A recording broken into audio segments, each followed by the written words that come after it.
নমস্কার, আমি মৌমিতা। আমার কবিতা পাঠ চ্যানেলে আমার সকল শ্রোতা বন্ধু এবং দর্শক বন্ধুকে আন্তরিক শুভকামনা জানিয়ে আজকের গল্প পাঠ শুরু করছি। আজ আমি আপনাদেরকে পড়ে শোনাব প্রতিভা বসুর লেখা একটি অন্য স্বাদের ছোট গল্প। গল্পের নাম দুই মেরু। শুনতে থাকুন আজকের গল্প দুই মেরু। প্রশান্ত অধিকারী এই মাত্র স্নান করে এলেন। আয়নার সামনে দাঁড়িয়ে মাথা আঁচড়াচ্ছেন। মাথাটা বোধহয় ভালো মোছা হয়নি, চারিদিকে জল ছিটচ্ছে চিরুনির ওঠা পড়া সঙ্গে সঙ্গে। হাত থামিয়ে একসময় লম্বা আয়নায় নিজের চেহারাটা ভালো করে দেখলেন। বয়স অনেক দূর গড়িয়েছে, 6 ঘর পার হলো। এটা অঙ্কের কথা। মনের কথা, তিনি পরিণত যুবক। যারা বুড়োটে তারা যৌবনেও বুড়ো, যারা সজীব তারা 6 কেন 7-8 ঘরে পৌঁছেও টকবকে ঘোড়া। এই কথাটাই তিনি মনে মনে বললেন। চুল পেকেছে অনেক, কিন্তু ঘন চুল বলে মিলেমিশে কাঁচা পাকা হয়ে আছে। কাঁচা কাঁচাই বেশি দেখায়। অনেকে বলে, আপনার কিন্তু চুল পাকেনি। এই কথা শুনলে বেশ ভালোই লাগে। তবে তার নিজের মনের স্বাদ বৈজ্ঞানিক সত্যেন্দ্রনাথ বসুর মতো চুল, একেবারে সাদা পশম। কি সুন্দর দেখাতো তাকে, যেন দেবতা। আমি সত্যেন বসুকে খুব ভালোবাসতাম, এ কথাটাও মনে মনে বললেন তিনি। কিন্তু আসলে তিনি মনে মনে অন্য কথা ভাবছিলেন।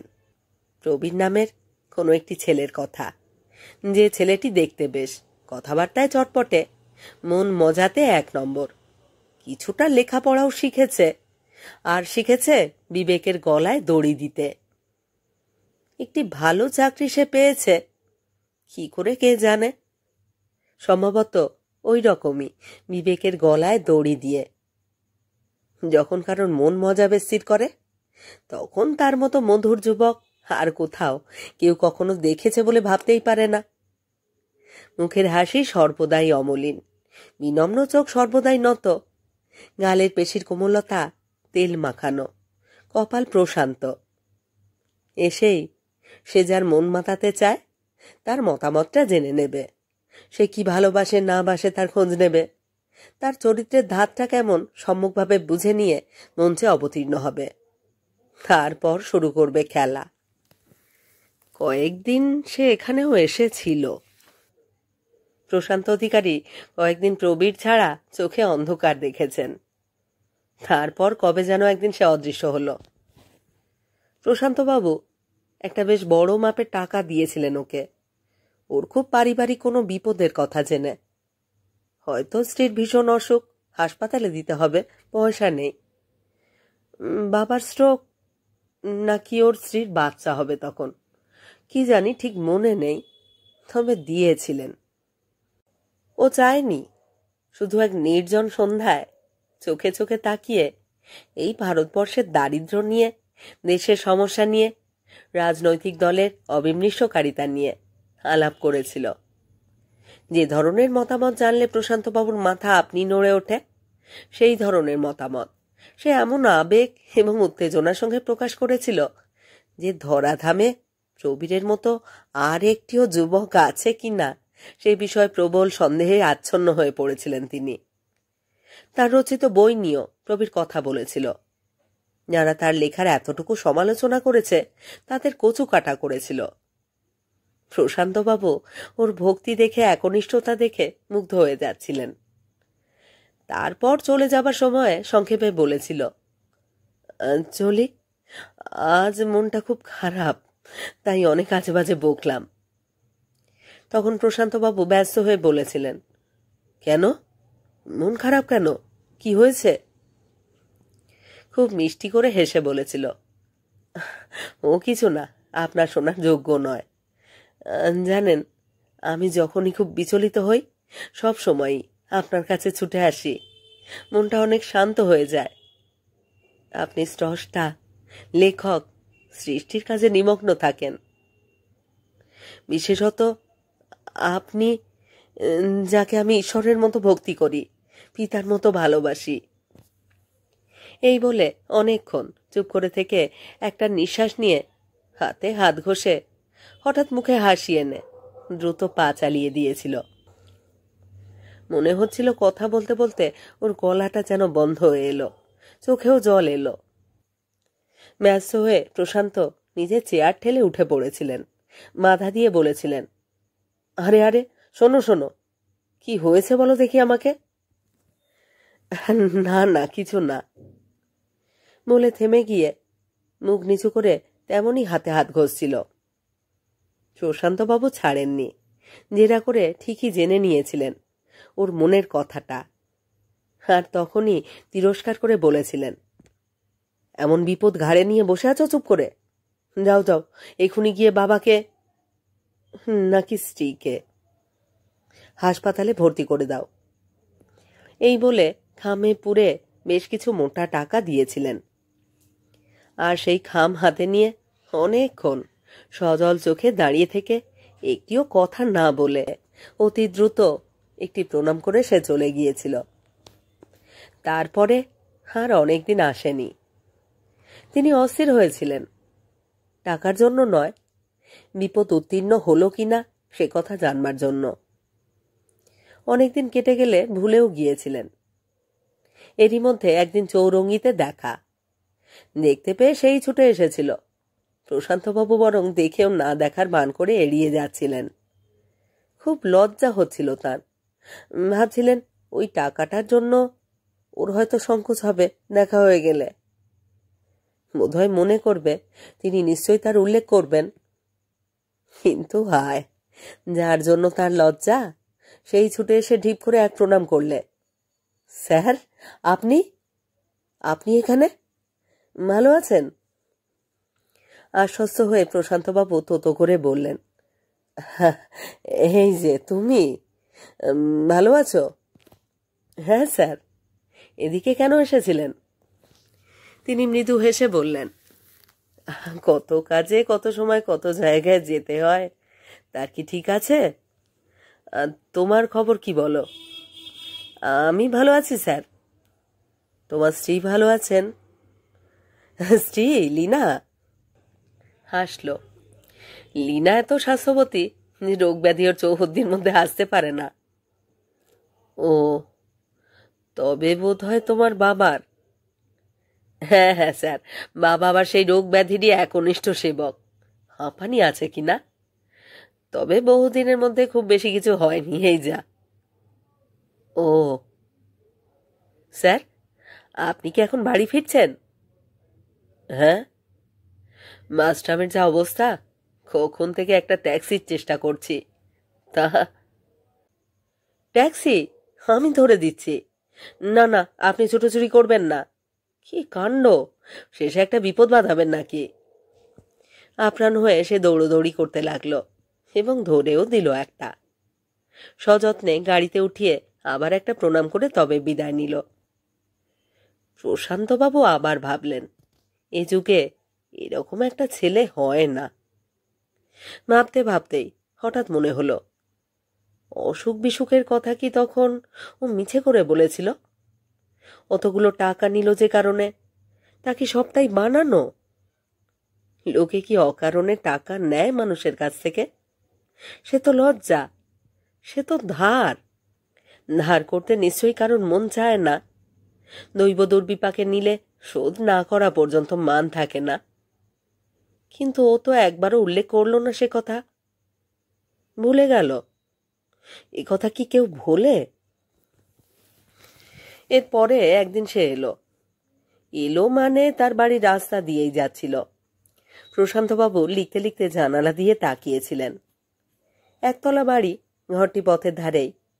জানালা খুললেই চোখে পড়ে লোকজন। সেইভাবেই ওর সঙ্গে চোখাচোখি হয়ে গিয়েছিল। সঙ্গে সঙ্গে সে ঢুকে এলো। উনিও দরজা খুলে দিলেন। কাজ করছেন স্যার? এই জন্যেই আসতে ইতস্তত করছিলাম। তার সঙ্গে একটি মেয়ে আলাপ করিয়ে দিল। স্যার, আমার বন্ধু মাধবী মিত্র, ভিক্টোরিয়াতে পড়ায়। এসো, বসো। বসবো? কেন বসবে না? কদিন বাদে এলে। আপনাকে বিরক্ত করা হবে না তো স্যার? বিরক্ত কিসের? না, লিখছিলেন? না না, মাঝে মাঝে এরকম বিরতি ভালো। ভয় দিলে সাহস দিলে। এখন কিন্তু আমি মাঝে মাঝেই আসবো স্যার, ভীষণ ইচ্ছে করে। আগে তো আসতেই মাঝে মাঝে, ইদানিং আর দেখতে পাই না তোমাকে। আমি তো এখানে অনেকদিন ছিলুম না স্যার। ও, অবশ্য ফিরে এসেছি বেশ কিছুদিন হলো। প্রায়ই ভাবি একবার একটু দেখে যাই আপনাকে। তখনই আবার ভাবি গিয়ে কি আজে বাজে বকে সময় নষ্ট করব, কাজের ক্ষতি করব। ওই জন্যই। না না, এখন স্যার এখানে আমি প্রায়ই আসি। ওই যে কাছে ওই সাদা বাড়িটার দোতলায় আমার এক বন্ধু থাকে। কি না? সাদা বাড়িটার দোতলায় নীরেন থাকে না? ওই যে খবরের কাগজের আপিসে কাজ করে ছেলেটি। হ্যাঁ হ্যাঁ স্যার, ওই আমার খুব বন্ধু। তা ওর ছেলে শুনেছি খুব অসুখ করেছিল, কোথায় চেঞ্জে গেল, ফিরে এসেছে? না স্যার, ওই জন্যই তো মাঝে মাঝে এসে খোঁজ খবর নিয়ে যাই। যা চুরি ডাকাতির দৌরাত্ম্য শুরু হয়েছে শহরে। তাই তো। রামু, রামু। বালক ভৃত্যটিকে ডাকলেন তিনি চায়ের জন্য। রামুর বদলে ঠিকে পরিচারিকা মধুমতি পর্দা সরিয়ে ভিতর থেকে মুখ বার করে বলল, আঙ্কে বাবা ডাকছেন? রামু দোকানে গেছে। ও, বলছিলাম একটু চা করে দিতে পারবে? প্রবীর স্বনির্বন্ধ হলো। না না স্যার, চা আমরা খাবো না, এখনই যেতে হবে। আপনাকে যে দেখতে পেলাম তাই কত ভাগ্য। আপনি ভালো আছেন তো স্যার? ভদ্রতায়, নম্রতায়, বিনয়ে, ভক্তিতে প্রবীরের তুল্য প্রবীরই। বিদায় নিল প্রণাম করে। প্রশান্ত অধিকারী আবার মুগ্ধ হলেন। কয়েকদিনের মধ্যে সে আবার এলো, বরফ নিতে এসেছে। এদিন অবশ্য দেখা হলো না প্রশান্ত অধিকারীর সঙ্গে। পরের দিন স্ত্রী অনুপমা বললেন, ছেলেটির ব্যবহার এত ভালো, দেখতেও তো কি সুন্দর, কিন্তু স্বভাবটা ভারী মন্দ। মন্দ? মন্দ কেন? কি করেছে তোমার? গলার স্বর নিজে থেকে রাগি রাগি হয়ে গেল। আমার আবার কি করবে? অনুপমা পশম বুনছেন। সবাই বলে তাই বললাম। সবাই তো আমাকেও কত কিছু বলে। সবাই এর কথা এত মনোমতো হলো কবে থেকে? তুমি রাগ করছো কেন? কৃষ্ণাও কাল এসেছিল কি না? ওই বলল নানা কথা। কৃষ্ণা? কৃষ্ণাটা আবার কে? ওই তো বিমানের বউ, তোমার ছাত্র বিমান। বিমানই তো ওকে তোমার কাছে নিয়ে এসেছিল প্রথম। সেই ফুল নিয়ে এলো, মনে নেই? হ্যাঁ, তা কি? কৃষ্ণা বলছিল কাল বিকেলে ওই যে বরফ নিয়ে গেল, নিশ্চয়ই মদ খাবে বলে। এখানে কোনো বন্ধুর খালি বাড়ি আছে, তারই বাড়িতে একটি মেয়েকে নিয়ে আসে, দিন কাটায়, মদ খায়, আবার দরকার মতো যাতা বলে টাকা ধার নেয় লোকের কাছ থেকে। এখানে খুব করে কাশলেন প্রশান্ত অধিকারী। হঠাৎ মনটা কেমন বিষাদে ছেয়ে গেল। তিনি যে সমস্ত কাজকে অত্যন্ত গর্হিত বলে মনে করেন, দেখা যাচ্ছে তার সমস্তগুলোই এই চমৎকার ছেলেটির মধ্যে বিদ্যমান। অথচ তাকে মন্দ ভাবতে ভীষণ কষ্ট হচ্ছে। ছেলেটি যাকে বলে লাভেবল, দেখলেই ভালো লাগে। অবশ্য কৃষ্ণা অনুপমাকে কি বলেছে না বলেছে তা নিয়ে তিনি বিচলিত নন। তার নিজের অভিজ্ঞতাটাই পীড়াদায়ক। টাকাটা অবশ্য সে চেয়ে নেয়নি, কিন্তু যেরকম ভান করেছে সেটা চাইবার চেয়েও খারাপ। মিথ্যা কথা বলার মতোই ভয়ানক। বস্তুত মিথ্যাই তো। প্রথম মিথ্যা পরিজনদের বিষয়ে বানিয়ে গল্প। কিরকম গল্প? না জীবন মরণ সমস্যা, তার জন্য নকল বেদনার অভিনয়। অভিনয় করে যাকে সে প্রবঞ্চনা করতে চায় তার সরল বিশ্বাসের উপর আঘাত। উপরন্তু সেটা শোধ না দেওয়া, মনে না রাখার ভান। আর ওই যে অনুপমা বলল একটি মেয়েকে নিয়ে আসে, সেটাও তো ঠিক বানানো কথা নয় বলেই মনে হচ্ছে। সেদিন তো নিজেই বলল মাঝে মাঝে সে নীরের নামে ছেলেটির বাড়িতে আসে, ওই মেয়েটিকে নিয়েই আসে। সেটাও কি উচিত? ও স্ত্রী কি জানে সে কথা? তবে নিজের বাড়িতে নিয়ে যায় না কেন? আবার বরফ চাইতে এসেছে, হয়তো সত্যি মদ টদ খায়। প্রশান্ত অধিকারী ফস করে সিগারেট ধরালেন, ধরিয়েই ফেলে দিলেন, ফেলে দিয়েই আবার ধরালেন। উত্তেজনায় মনে হয় প্রেসার বেড়ে দ্বিগুণ হয়ে গেল। তিনি ভেবে দেখলেন ছেলেটিকে অবাধেই এই বিশেষণে ভূষিত করা যায়। সে মিথ্যে কথা বলে, অপরের কাছ থেকে ছলনা করে টাকা ধার নেয়, অথচ শোধ করে না। অন্য মেয়ে নিয়ে নির্জন বাড়িতে সময় কাটাতে আসে, অথচ স্ত্রীকে আনে না, আবার মদ খায়। তাহলে বাকি রইল কি? একটা লোক যদি মিথ্যেবাদী হয়, প্রবঞ্চক হয়, পরশাভারী হয়, চরিত্রহীন হয়, মদ্যপ হয়, তাহলে তাকে না না, এসব দোষ ক্ষমার যোগ্য নয়। এসব ছেলেকে প্রশ্রয় দেওয়া মানেই এক ধরনের অন্যায় করা, অপরাধ করা, সামাজিক অপরাধ। অথচ ছেলেটি কি আশ্চর্য সব পোস্টার আঁকে, মুখ কভার করে, কত বই পড়ে, বুদ্ধিমান। আর অনিরুদ্ধরও তো প্রাণের বন্ধু। অনিরুদ্ধ তার জামাতা, কন্যা দ্রৌপদীর স্বামী। তিনি যখন এইসব ভেবে ভেবে নিজের কাজে মন দিতে পারছিলেন না, ঠিক সেই সময় প্রবীর তার মেয়ের বাড়িতে গিয়ে জমিয়ে আড্ডা দিচ্ছিল, অনিরুদ্ধকে জ্বালিয়ে খাচ্ছিল ওই সকালেই একটা মদের বোতল কিনে দেবার জন্য।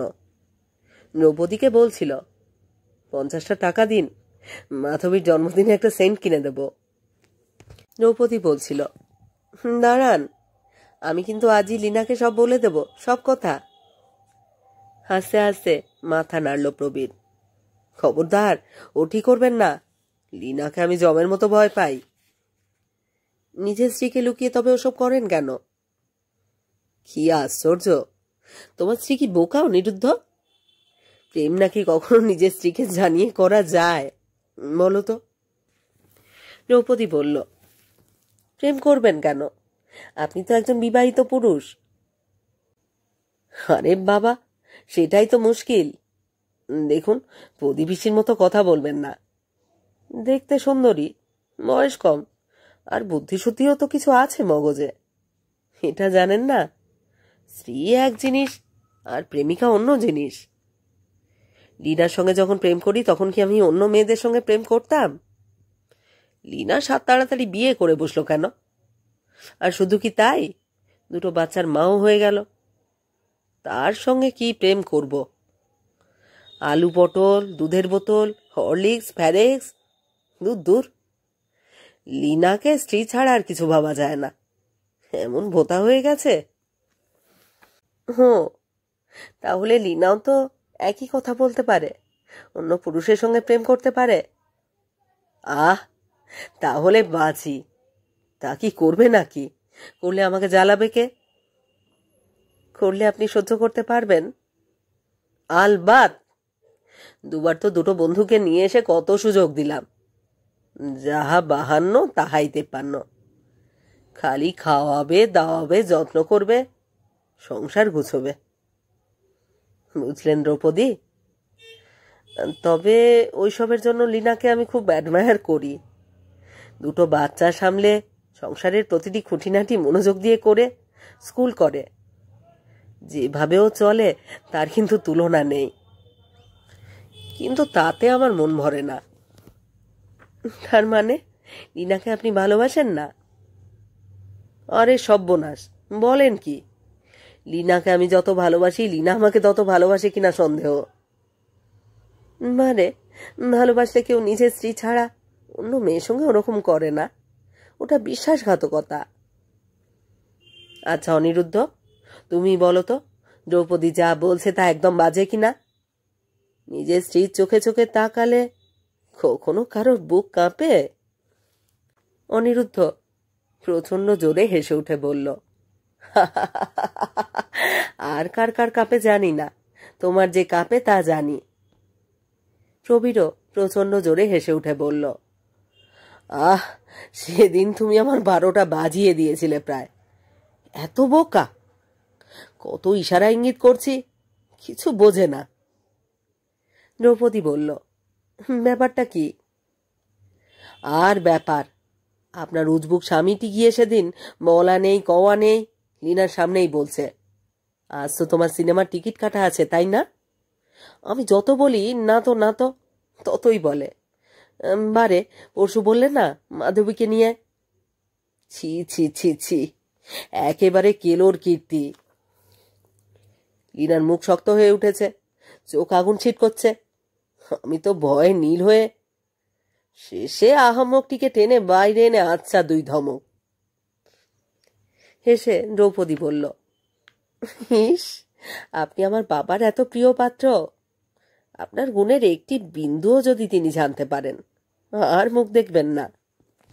কেন কেন? গুণের তো অবধি নেই আপনার। না না, উনি আমাকে খুব ভালোবাসেন, আর জানেন, ওকেও আমি ভীষণ ভালোবাসি, ভীষণ শ্রদ্ধা করি। শ্রদ্ধা বললেও কম বলা হয়। ওরকম একজন মানুষ আমি জীবনে দেখিনি। জানেন, উনি আমাকে একবার 500 টাকা দিয়েছিলেন। তাই নাকি? জানি না তো। আপনি কি করে জানবেন? উনি কি বলবেন? আমার তো মনে হয় অনুপমা দেবীও জানেন কিনা সন্দেহ। শোধ দিয়েছেন? না।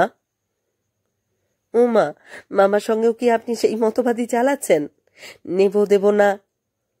না না। তবে 500 টাকা আমি শোধ করতে পারি এমন ক্ষমতা আমার আছে নাকি? তবে নিলেন কেন? আমি চাইনি, অমনি অমনি দিলেন। না, অবশ্য বেশ একটু নাটক করেছিলাম। অনিরুদ্ধ চার্টার্ড অ্যাকাউন্টেন্ট, বাড়ি বসে ও কিসের হিসেব মেলাচ্ছিল। বলল, ভাবিষ্ট, ওখানেও নাটক করে এসেছ? তা কি জন্যে নাটকটা করলে শুনি? আর বলো কেন, টাকা টাকা করে লীনা সাংঘাতিক নির্যাতন করছিল কদিন। ও তখন সন্দেহ করেছে আমি আবার একটা মেয়ে নিয়ে ঘোরাঘুরি করছি, কাছেই যা তা নিয়েই ঝগড়া বাঁধায়। সেদিন বলে কি, ছেলের বই খাতা কিনতে হবে, টাকা চাই। আমি বললাম, টাকা কোথায় পাবো? বলে, সে আমি কি জানি, আমার দরকার, দিতে তোমাকে হবেই। তোমার সমস্ত চালাকি আমি বার করছি, বোঝো ঠেলা। তারপর কি ঝগড়া কি ঝগড়া, জামাটা টেনে ছিঁড়ে দিল, খামচে হাত থেকে রক্ত বার করে দিল, তারপর কাঁদতে কাঁদতে গেল বিছানায়। বিশ্বাস করো, ঠকাতে যায়নি, কিন্তু মনটা খুব খারাপ হয়ে গিয়েছিল, আর গিয়েছিল বলেই গিয়েছিলাম। কি জানি কেন যেন মনে হচ্ছিল ওর কাছে গেলেই সব মন্দ ভুলে যাব। কিন্তু শেষ পর্যন্ত ঘটনাটা অন্যরকম হয়ে গেল। জানো তো, বানাতে আরম্ভ করলে আমি থামতে পারি না। উনি যখন মন খারাপের কারণ জিজ্ঞেস করতে লাগলেন, আমিও আমার ট্যাবলো প্রতিভার প্রমাণ দিতে লাগলাম, শুনে এবং দেখে বুঝে। অবশেষে যখন আমার হাতে একটা খাম দিলেন, কল্পনাই করিনি কত টাকা। রাস্তায় এসে মুখ খুলে দেখে তো আমি থ। একবার মনে হলো দৌড়ে গিয়ে ফেরত দিয়ে আসি, আবার মায়া করে নোটগুলোতে হাত বুলোতে লাগলাম। এক সময় দেখি কখন এসে সাহার দোকানে পৌঁছে গেছি। রং তুলি কাগজ মিলিয়ে প্রায় 150 টাকা খরচ করে মদের দোকানে এলাম। এসেই নীরেনের সঙ্গে দেখা। বলল, খুব তো হুইস্কির বোতল কিনছিস, মেলা টাকা পেয়েছিস মনে হয়। হেসে বললাম, হ্যাঁ, তা পেয়েছি। নীরেন বলল, আমাকে কিছু দিতে পারিস? ছেলেটা মাসখানেক যাবৎ নানা অসুখে ভুগছে, ডাক্তার বলেছে চেঞ্জে নিয়ে যেতে। সে কি সোজা কথা? চাই বাসায় এক বন্ধু আছে, ভেবেছি তার ওখানে গিয়ে 2-3 সপ্তাহ কাটিয়ে আসব। সেদিক থেকে থাকা খাওয়ার খরচ নেই, কিন্তু তবুও তো লাগে। ঝপ করে দিয়ে দিলাম 200 টাকা। বাড়ি ফিরতে ফিরতে সন্ধ্যা, হাতে মাত্র 89 টাকা 33 পয়সা। তাই ছুঁড়ে দিলাম লিনার দিকে। 89 টাকা লিনা আশা করেনি বলাই বাহুল্য। সে চেয়েছিল 25-30 টাকা। যাই হোক, সেই রাত্রে না ঘুমিয়ে ওই রং তুলি কাগজ নিয়ে বসে আপনার বাবার একটা পোর্ট্রেট আঁকবার চেষ্টা করলাম। কোনো ছবি টবি দেখে নয়, মন থেকে, মনের মধ্যে তার চেহারা ভাসিয়ে নিয়ে। দ্রৌপদী উৎসাহের গলায় বলল, হুমা, তাই নাকি? কই দেখাননি তো। আর বলেন কেন, ভেবেছিলাম শেষ করে গিয়ে ওর জন্মদিনে ওকে উপহার দেব। 1 বছর হয়ে গেল, আর হাত দিলাম কোথায়। আমার কথা আর বলবেন না, নিজের স্বভাবের জন্যই তো নিজেই জ্বলে পুড়ে খাক হয়ে যাচ্ছি। অনিরুদ্ধ হাসল। যাক, একটু একটু সুমতি হচ্ছে তাহলে। আর সুমতি, এই তো কালই একটা কাণ্ড করে বসেছি। উমা, আবার কি করলে? রমেনবাবু এসেছিল, সেই যে রমেন দত্ত, মস্ত চাকরি করেন বিজ্ঞাপনের আপিসে। হাতে একটিও পয়সা নেই, তার মধ্যেই লীনা ভদ্রলোককে দিব্যি চা জল খাবার খাইয়ে দিল। আমি রাস্তা পর্যন্ত বিদায় দিতে এসে ফস করে বলে ফেললাম, হা, আপনার কাছে গোটা 25 টাকা হবে? ভদ্রলোক বললেন, নিশ্চয়ই, আপনার দরকার? হ্যাঁ, মানে একটা টনিক কিনে নিয়ে যাব স্ত্রীর জন্য, খুব ভুগছে রক্তাল্পতায়, অথচ মাসের শেষ। ইস, কি মিথ্যেবাদী আপনি। দ্রৌপদী জিভ কাটল। বাবাকে আমি বলে দেব, আর যেন প্রবীণ না করেন। ও মা, করেন বুঝি? করেন না? প্রবীরের প্রশংসায় তো পঞ্চমুখ, ওরকম ছেলে নাকি আর হয় না। দোহাই দ্রৌপদী, আমার ওই পুণ্য স্থানটিতে হাত দেবেন না, সেরেপ মরে যাব। ওটা আমার মনের পবিত্র আশ্রয়, জানেন তো। আর শুনুন।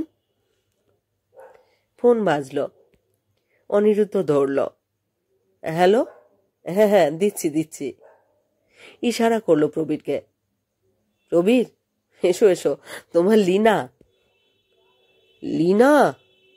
হায় মা কালী, লীনা কেন? খবর নিচ্ছে বুঝলে, খবর নিচ্ছে আমি সত্য কথা বলে বেরিয়েছি কিনা। একে নিয়ে আর পারা যায় না, কেবল সন্দেহ আর সন্দেহ। আচ্ছা দাও। হ্যালো, হ্যাঁ হ্যাঁ, কি বলছো? কখন? কি আশ্চর্য। আচ্ছা, আমি এক্ষুনি যাচ্ছি। ফোন ছেড়ে দিয়ে শঙ্কিত গলায় বলল, জানো, আমার পাশের বাড়িতে এক ভদ্রমহিলা থাকেন, 3টি ছেলে মেয়ে নিয়ে, বিধবা, প্রায় অকুলে ভাসছেন। আমি আর লীনাই দেখাশুনো করি। তার নাকি হঠাৎ স্ট্রোক। বলতো এখন কি হবে? অতগুলো বাচ্চা। আচ্ছা চলি, আমি খবর দেব। হন্ততন্ত হয়ে বেরিয়ে গেল প্রবীর। সন্ধ্যাবেলায় এসে হাজির আবার, এলোমেলো উদ্ভ্রান্ত চেহারা। এই যে দ্রৌপদী, শিগগির চা। দ্রৌপদী ব্যস্তভাবে বলল, মহিলার খবর কি বলুন, কেমন আছেন? না, এই যাত্রায় রক্ষে পেয়ে গেলেন। ছোট্ট একটু, ওই আর কি, একটা নার্সিংহোমে নিয়ে গেলাম তখনই। লীনা স্কুল কামাই করে বাচ্চাদের রাখলো। টাকা পয়সা আছে মহিলার? টাকা পয়সা নাথিং। আমার বুদ্ধি বাবা, সঙ্গে সঙ্গে মায়ের দেওয়া সিকিম সোনার আংটিটা আর রিস্ট ওয়াচটা বেচে বেশ অনেক টাকা পাওয়া গেল। চিকিৎসা সব খরচ ওই থেকেই উঠে যাবে। বলা যায় না, মাধবীর জন্মদিনের উপহারটাও হয়তো হয়ে যাবে। দিন চা দিন। অনিরুদ্ধ কই?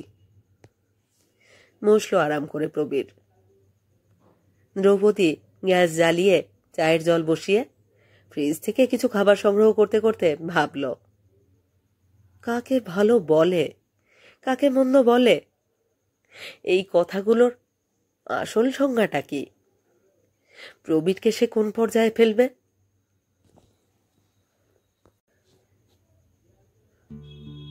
শেষ হলো আজকের গল্প, প্রতিভা বসুর লেখা গল্প 2 মেরু। কেমন লাগলো আজকের গল্পটি? কেমন লাগলো আমার পাঠ এবং পরিবেশনা? তা কমেন্ট বক্সে অবশ্যই আমাকে লিখে জানান। আপনাদের মতামত জানবার প্রতীক্ষায় রইলাম। রোজকারই মতো আমার পুরনো কথাগুলি একবার সংক্ষেপে বলে নিচ্ছি। আমার কবিতা পাঠ চ্যানেলে যারা নিয়মিত আমার পুরো গল্প পাঠ শুনছেন এবং নিয়মিত কমেন্ট করে আমাকে উৎসাহিত করছেন, তাদের জানাই আমার আন্তরিক ধন্যবাদ। যদি আমার গল্প নির্বাচন এবং পাঠ আপনাদের ভালো লাগে, অবশ্যই একটি লাইক করবেন এবং গল্পগুলিকে আপনাদের প্রিয়জনের মধ্যে শেয়ার করবার অনুরোধ রইল। আর আপনারা যারা এখনো আমার কবিতা পাঠ চ্যানেলটি সাবস্ক্রাইব করেননি, তাদের অনুরোধ সাবস্ক্রাইব করে সাথে থাকার। সবাইকে বলছি নোটিফিকেশন অবশ্যই অন রাখবেন এবং আপনাদের অবসরের সময়, দিনে যে কোনো সময় একবার আমার কবিতা পাঠ চ্যানেলটি অবশ্যই ভিজিট করবেন। আশা করছি প্রত্যেক দিনই আপনারা একটি করে নতুন গল্প শুনতে পাবেন। আমি চেষ্টা করি প্রতিদিনই একটি করে নতুন গল্প পড়ে শোনাতে। প্রত্যেকটি গল্পে আপনাদের সাথে চাই আপনাদের মতামত। প্রতিভা বসুর আরো অনেক সুন্দর সুন্দর গল্প আমি আমার চ্যানেলে পড়েছি। যদি না শোনা হয়ে থাকে অবশ্যই শুনবেন এবং শুনলে মতামত জানাতে ভুলবেন না। সবাই ভালো থাকুন আর থাকুন পরের গল্পের অপেক্ষায়।